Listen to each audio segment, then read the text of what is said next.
Welcome to Miss Scarlett, the place to be feminine. Subscribe and enjoy.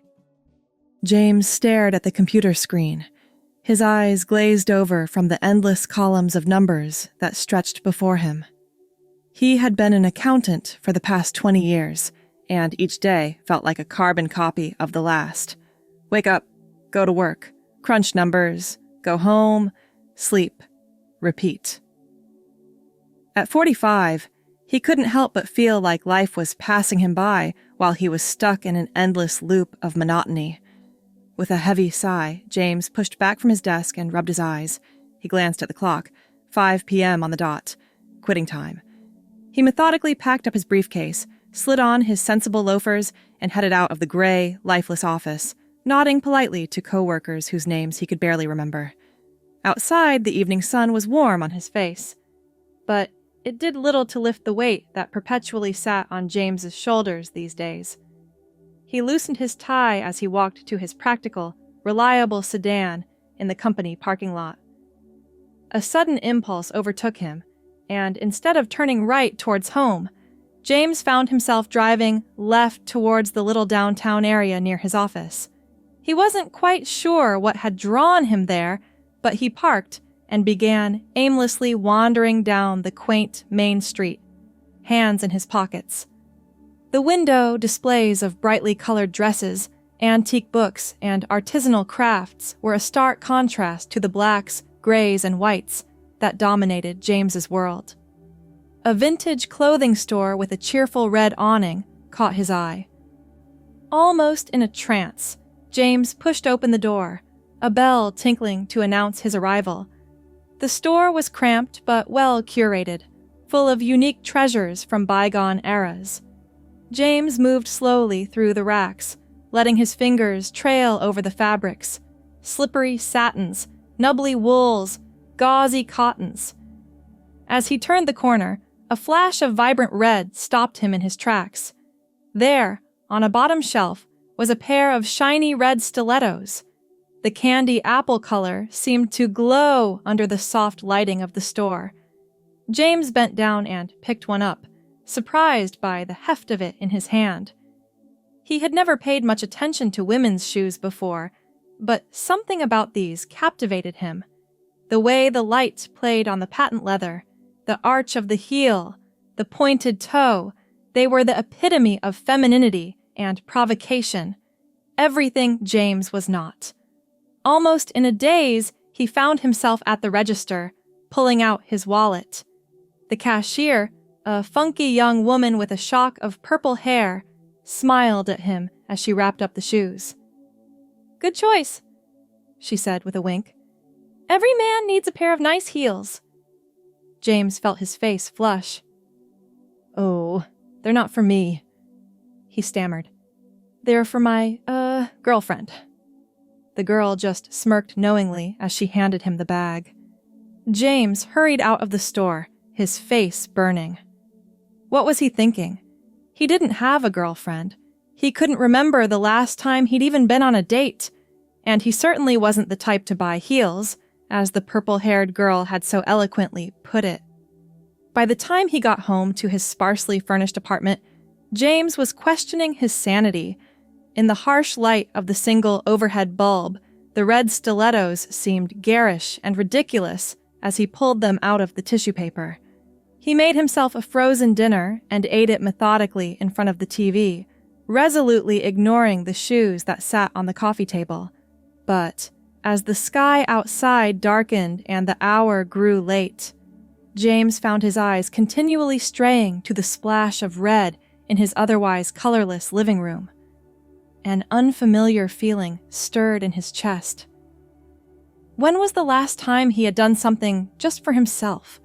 Something frivolous and indulgent?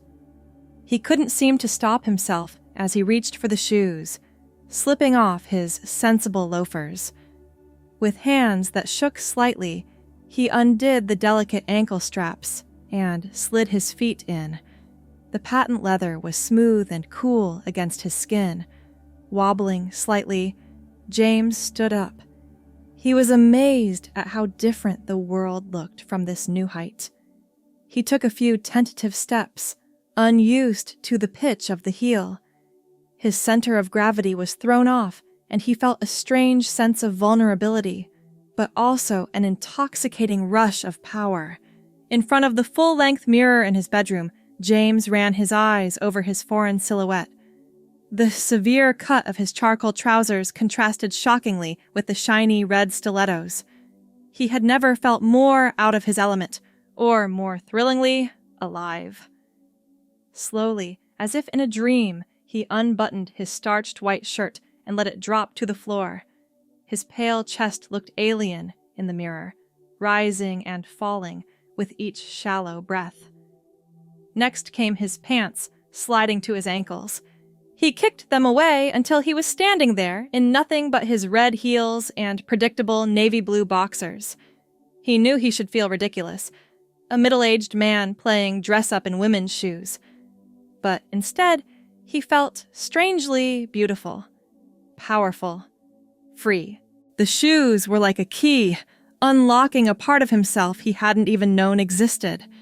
Experimentally, he swinged his hip, resting a hand on his waist.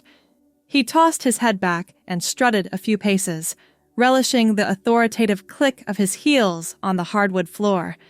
In his mind, he wasn't a boring accountant anymore.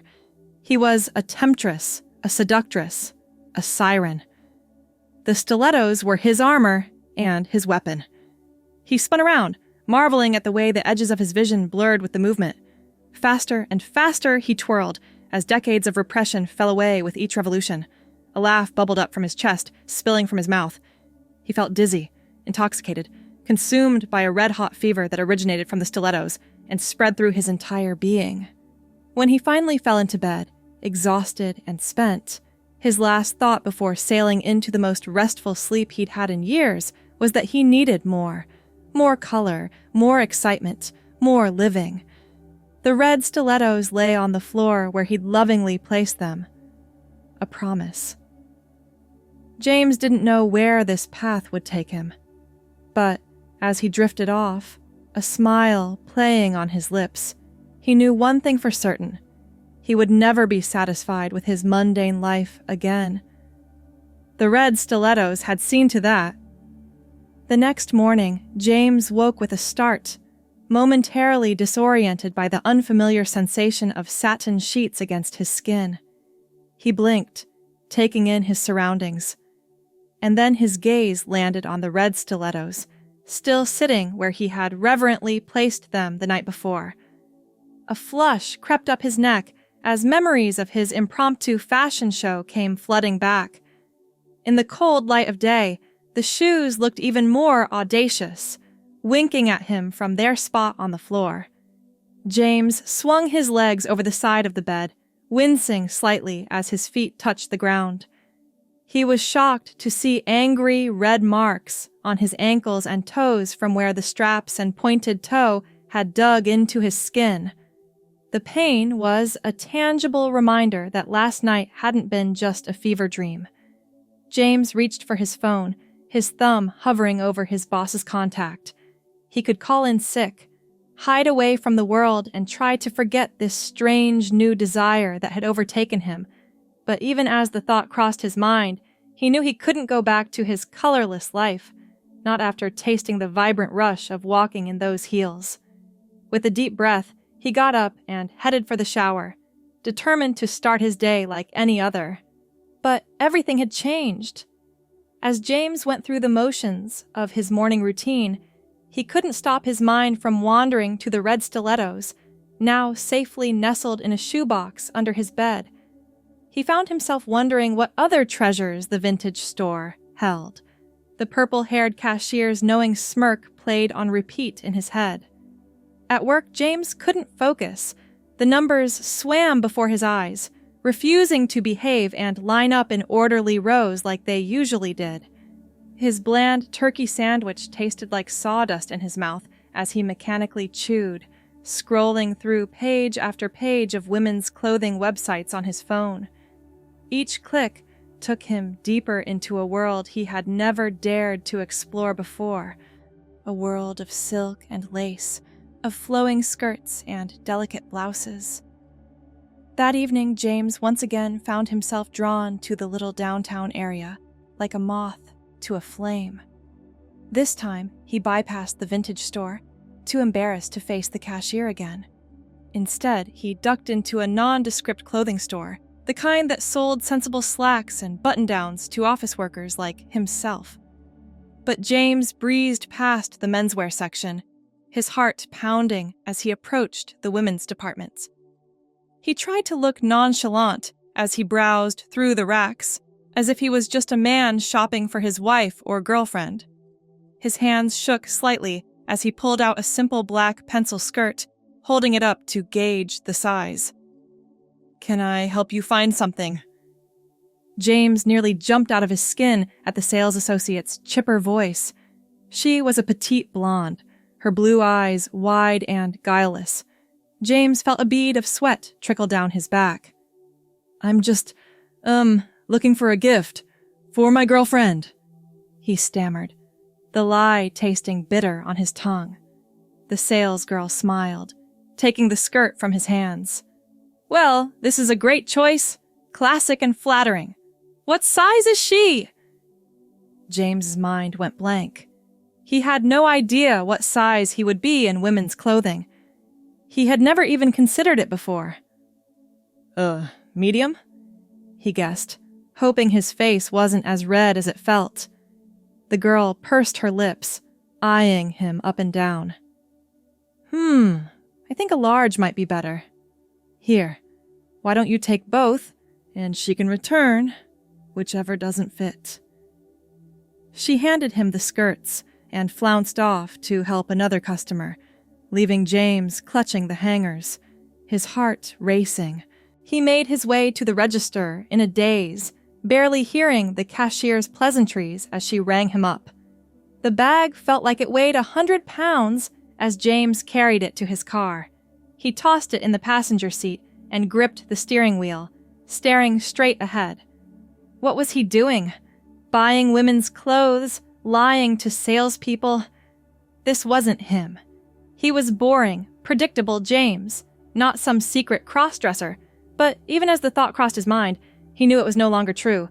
The red stilettos had awakened something in him, a hunger he couldn't seem to suppress. With a shaky breath, he started the car and pointed it towards home. Over the next few weeks, James's collection grew. He learned his size, getting bolder in his purchases. A silky blouse in a soft lavender, a flowing maxi dress in a vibrant print, a pair of strappy gold sandals. He told himself he would stop after each shopping trip, that this would be the last time. But he always found himself drawn back, his fingers itching for the feel of delicate fabrics and smooth leather. At home, he would wait until the sun went down before reverently unboxing his new treasures, slipping them on with trembling fingers. He marveled at the way the clothes transformed his body, smoothing out his angles and highlighting curves he didn't know he had. With each new outfit, he felt more like himself, or rather, more like the self he had never allowed himself to be. He practiced walking in his ever-growing collection of heels, relishing the powerful click-clack they made on the hardwood floor. He experimented with makeup, watching endless YouTube tutorials on contouring and winged eyeliner. Slowly but surely, a new version of James began to emerge. One that was soft yet strong, delicate yet fierce. But this new side of him remained firmly behind closed doors, a secret identity he could only reveal in the safety of his apartment. James knew he couldn't keep living this double life forever, but he didn't know how to reconcile his bland daytime persona with the vivacious creature he became at night. Everything changed the day he found the flyer. It was an unassuming piece of purple paper stuck haphazardly to a telephone pole outside his office building. Expressions, a safe space for the gender diverse, it read in bold letters. Underneath was the address for a local LGBTQ center and a date for their monthly Crossdressers social event. James stared at the flyer for a long moment, his heart in his throat. This was it. His chance to finally be himself, fully and unapologetically. But the thought of actually going out in public, of being seen by other people, it was terrifying. He pulled out his phone, his thumb hovering over the calendar app. He couldn't possibly go to this thing. Could he?